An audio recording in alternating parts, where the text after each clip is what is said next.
When will the transport hell for thousands left stranded end? Putco suspends services. Burning a body to commit a crime. Another couple seeking bail for an elaborate murder plot. Hello, I'm Jane Dutton. This is Eyewitness News. This is Eyewitness News.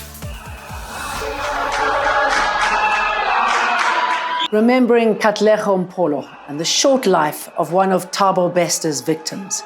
His memorial service was held today. Mpolo's body is believed to have been used as a decoy for Bester to escape from prison in May 2022.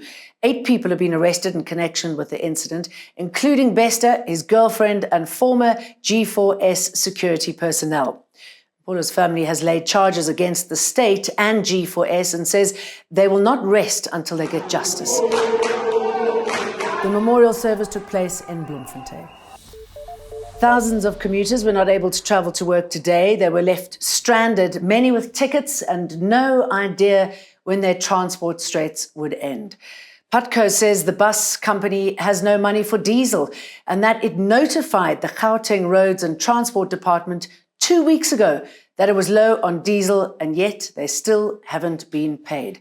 But the department says Putco is being dishonest. We are convinced that in terms of their cash flow, they are definitely not facing a hardship on their balance sheet. The R reserves they have is about 74% of their total revenue. 25% of that is made up of commuter fares that they are able to collect every month.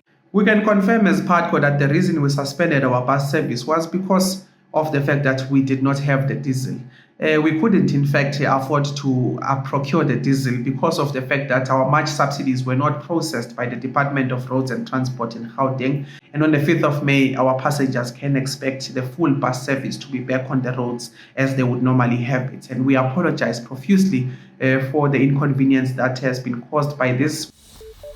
A close friend of Senzo Meyiwa says he refused to be part of the Senzo Meyiwa Netflix documentary because he felt it was a money-making scheme. Mthokozisi Twala says creators tried to convince him several times to be part of the production. He was back at the witness stand at the Pretoria High Court testifying in the trial against 5 men accused of Meyiwa's murder.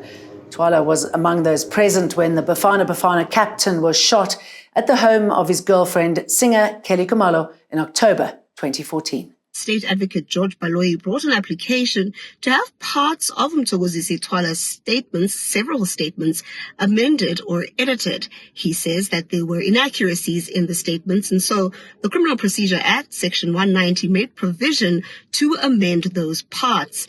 Of course, we saw the defense objecting to this, saying it seems the state wants to cross-examine its own witness. However, ultimately, the court ruled in favor of the state.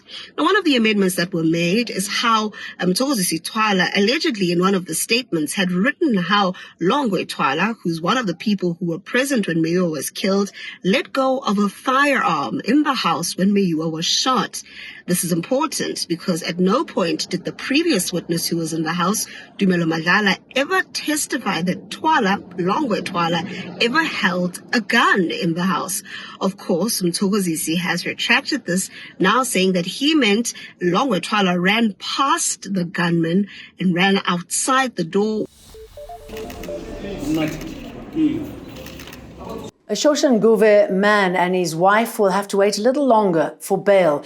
They stand accused of an elaborate murder plot to fake his death. Sibusiso and Lerato Mshlangu are facing charges of murder, fraud, and defeating the administration of justice after they allegedly killed another man, burnt his body and passed it off as Sibusiso's in order to claim from his life insurance. They were arrested earlier this month and made their second appearance in the dock of the Shoshanguve Magistrates Court today to apply for bail. But their applications now been postponed.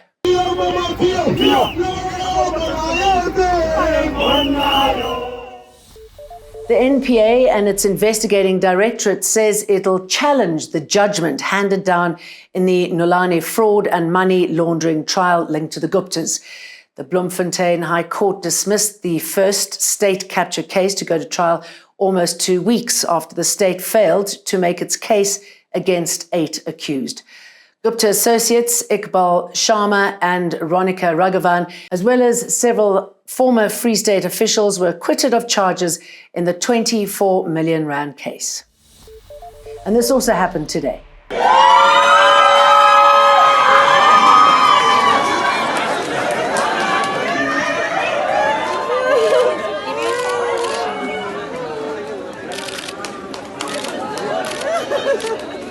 Our families for being patient with us, and there's so many people I can thank for all the efforts behind the scenes. You know, it's not easy to get us back, right? But I tell you what, Sudan is not an easy place at the moment.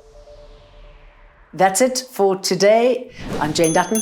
This is Eyewitness News. Eyewitness News. In touch, in tune, and independent. For the latest, log on to ewn.co.za or ewn.mobi.